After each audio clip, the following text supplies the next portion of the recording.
네, 오늘 장을 키워드로 정리하겠습니다. 유한타증권의 박진희 부장 만나보시죠. 안녕하세요. 네, 안녕하세요. 네, 오늘 아침 우리 증시 어떻게 보고 계세요? 네, 일단 지난 주말에 파월이 기존의 입장과 똑같은 내용을 고수하면서 시장이 좀 움찔하긴 했었습니다만 오히려 좀 연준 위원들이 긍정적인 얘기들도 하고 또 파월의 발언에서 새로운 게 없었다라고 생각을 하면서 시장은 강하게 좀 반등을 하는 상태가 되겠고요. 오늘 우리 시장도 흐름 양호하게 유지가 되고 있습니다. 그동안 좀 많이 올랐었던 섹터 쪽들로는 좀 차익시장 매물들도 나오고 있는 것 같습니다. 일부 비만 당뇨 쪽들도 일정 부분 좀 많이 올랐던 케어젠 같은 경우 좀 약세가 나타나고 있는 모습이고요.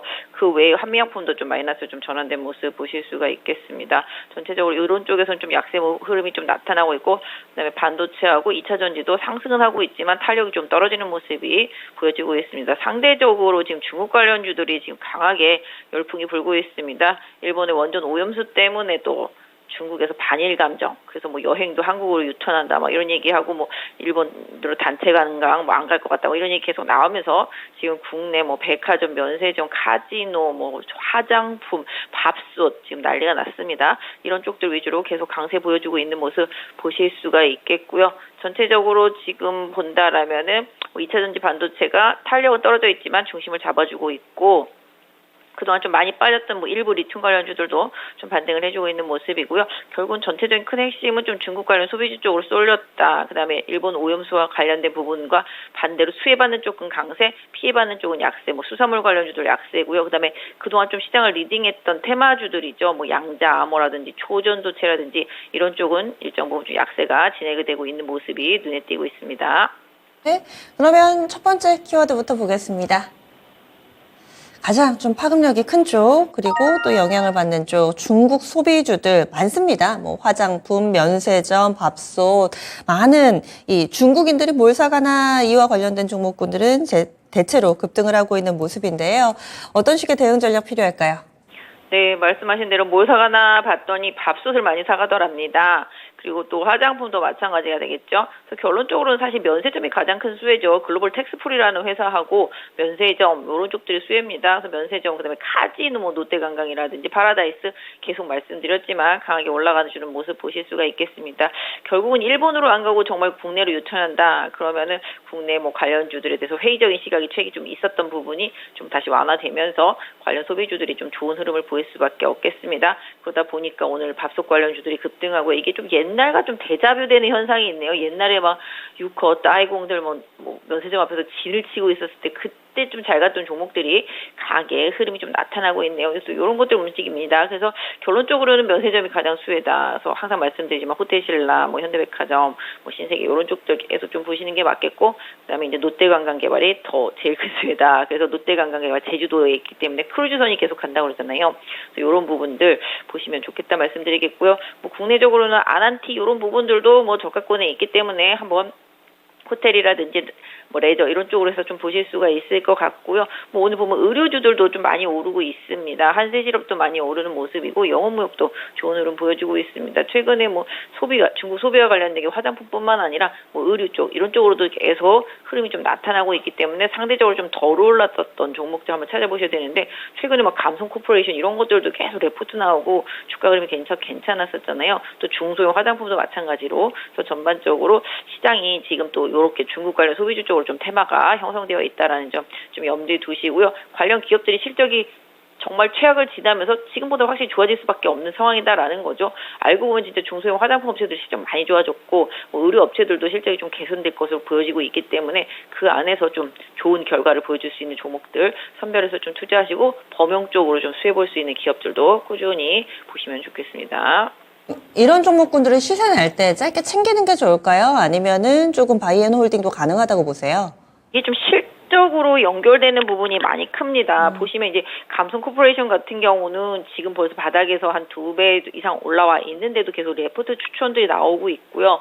그다음에 제가 봤을 때는 이제 면세점과 카지노는 꾸준히 보시는 게 맞고, 그다음에 중소 화장품이라든지 일단 상대적으로 덜 오른 종목들은 좀 키 맞추기 반등이 나올 수 있는데, 상대적으로 미리 가고 많이 올랐던 종목들은 오히려 좀 차익 실현 매물 때 호재가 나왔을 때 팔자 이런 뉘앙스들의 매물도 나올 수가 있기 때문에 선도적으로 많이 올라간 종목들은 좀 경계하고 상대적으로 좀 덜 오른 종목들은 후발주자 흐름을 생각하면서 트레이딩 전략과 사고 팔고 다시 사고 사고 팔고 요게 지금 좀 병행되어야 되는 수준인데 일단 어렵다라면은 면세점, 카지노 뭐 요런 쪽에 계속 집중해 주시는 전략이 좀 낫지 않나 싶습니다.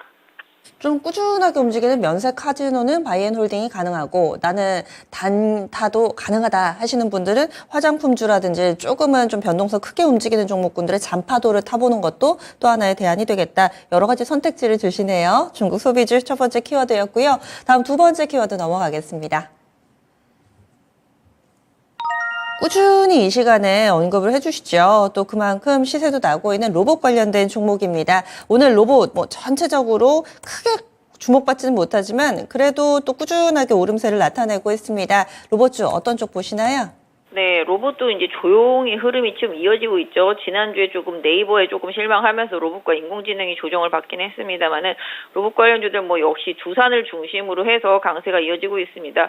사실 좀 되게 뻔한데 개인 투자자분들이 쉽게 접근을 안 하시는 것 같아요. 로봇도 보시면 두산 로보틱스 상장 때문에라도 갈 상황이었었고 계속 뉴스들도 나오고 있는데 주가 자체도 9만 원대에서 되게 기회를 많이 줬었거든요. 되게 편안하게 올라가는 종목 중에 하나인데 두산이 오늘 좀 급등해주고 있는 모습이고요. 레인보우 로보틱스도 지금 바닥을 잡으면서 11만 원대 안착 시도가 나오고 있는 모습입니다. 또한 최근에 SBB라든지 뉴로메카도 분명히 바닥선의 흐름이 보여지고 있었거든요. 이런 부분들 로봇은 계속 꾸준히 저는 개인적으로 좀 봐야 된다고 생각합니다.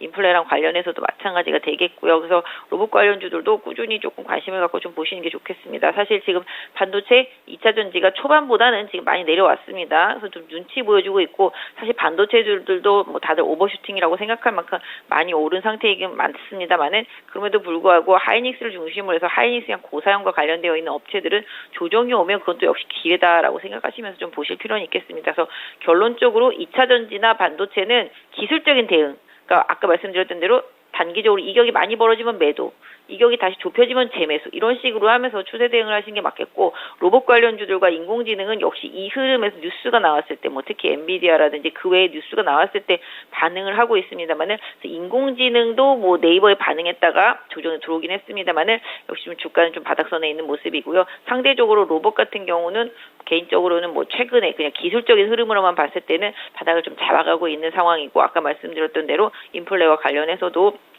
기대치가 계속 이어질 수 있는 상황이고 금리가 특별하게 향후에 급등하지만 않는다라면은 대체로 좀 바닥권에 있다라는 생각입니다. 그래서 SBB테크나 뭐 뉴로메카나 그다음에 레인보우 로보틱스 이런 부분들의 좀 주가 저가권에 있는 부분들 좀 챙겨서 보시고요. 두산이 얼마나 좀 치고 나가주는지 그다음에 두산 로보틱스 상장하게 되는 그 수준 전까지는 계속 좀 로봇주들 흐름 좀 보시면 좋겠습니다. 네, 마지막 키워드 넘어가겠습니다. 그동안의 시장을 호령하던 이 테마주들이 쏙 들어갔습니다. 초전도체 관련된 종목, 그리고 또 소금, 수산물 이런 오염수 방류 직후에 움직였던 종목군들이 급락으로 빠르게 돌아서는 모습을 보여주고 있습니다.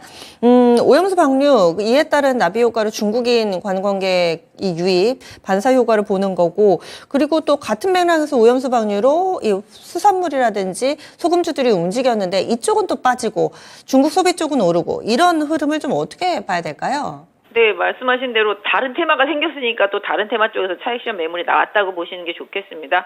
시장이 어수선하고 혼란스러울 때 좀 테마주들이 강하게 올라가는 그런 상황을 보이는데요.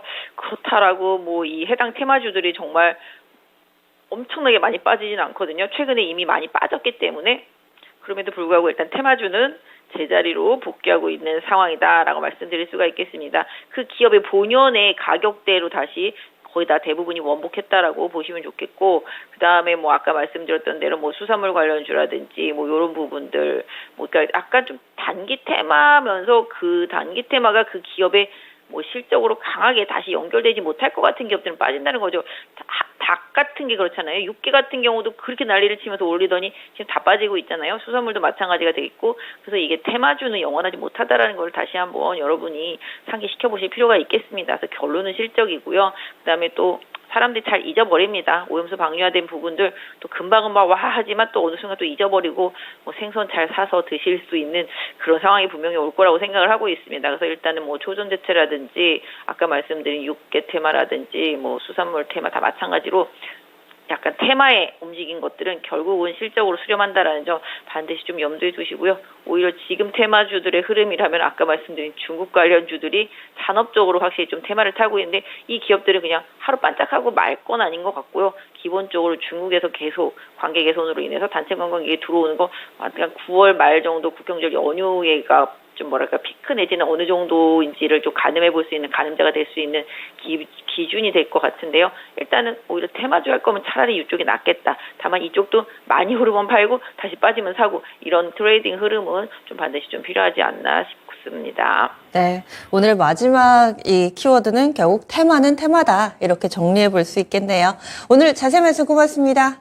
네, 감사합니다. 예, 유한타증권의 박진희 부장이었습니다.